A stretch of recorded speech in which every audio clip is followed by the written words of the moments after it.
I crocheted for years before I learned how to knit. And for a long time I did want to learn knitting, but it always intimidated me and I was really comfortable with crochet.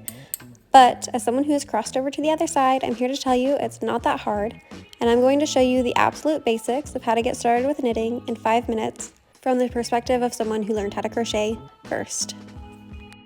So starting with materials, you're going to need some yarn, some knitting needles, and also probably a cup of tea. I recommend starting with some really basic worsted weight yarn that isn't fuzzy or has any kind of interesting texture, just something really basic. And for needles, you just need some straight knitting needles. Right here, I'm just showing you what circular needles look like, just so you're aware. They have a little piece of plastic, usually in between, to attach the two needles, and that is just so that you have room to hold bigger projects that you're working on, like blankets. We're going to begin by casting on. The way that I begin my cast on is very similar to how I do a slip knot on my crochet hook. I just wrap the yarn around my fingers, usually 2 fingers, so there should be 2 loops on top and an X in the back.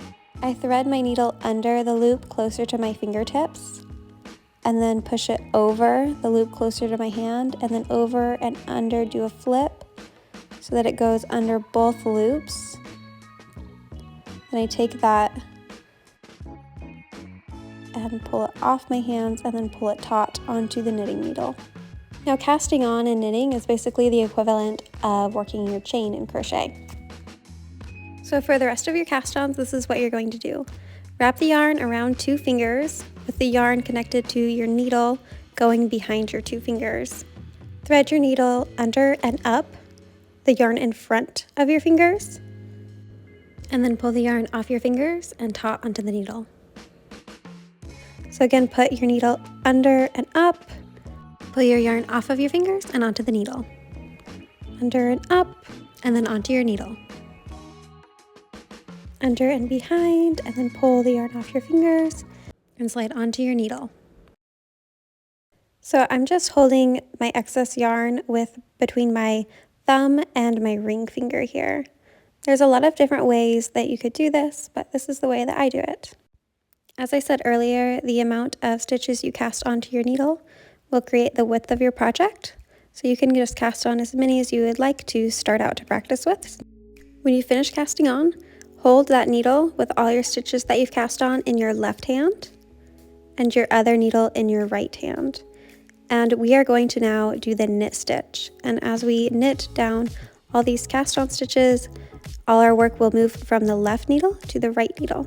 Take the needle in your right hand and insert it across and behind the needle in your left hand. You should create a cross there. Wrap the yarn around the needle on your right, from right to left, and then back right again. So pretty much a full circle.